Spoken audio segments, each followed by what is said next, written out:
നമ്മളുടെ മക്കളുടെ ഒരു വിജയത്തിലേക്ക് എത്തിക്കണമെങ്കിൽ അതിൻ്റെ സ്റ്റെപ്പ് സ്റ്റോൺ എന്ന് പറയുന്നത് എഡ്യൂക്കേഷൻ ആണല്ലോ.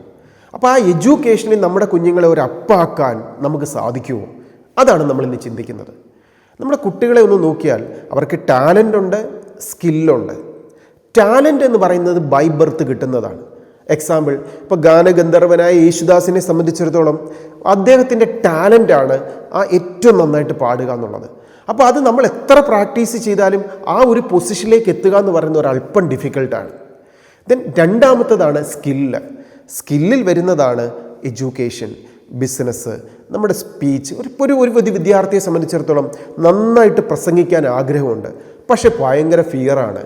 പക്ഷേ നമുക്ക് നിരന്തരമായ പ്രാക്ടീസിലൂടെ നമുക്ക് നന്നായി പ്രസംഗിക്കുന്ന ഒരു വിദ്യാർത്ഥിയാക്കി ആ കുട്ടിയെ മാറ്റാൻ സാധിക്കും. ഇതുപോലെ തന്നെയാണ് എഡ്യൂക്കേഷനും.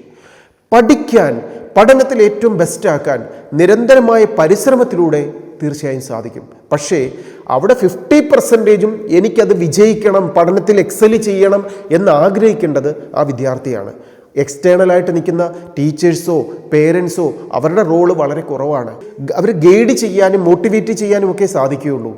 ആ വിദ്യാർത്ഥി മനസ്സുകൊണ്ട് തീരുമാനിക്കുകയാണ് എനിക്ക് പഠനത്തിൽ ഏറ്റവും മികച്ചൊരു വിദ്യാർത്ഥിയായി മാറണമെന്ന് തീരുമാനിച്ചാൽ തീർച്ചയായും ആ സ്കില്ലിനെ നമുക്ക് ഡെവലപ്പ് ചെയ്യാൻ പറ്റും.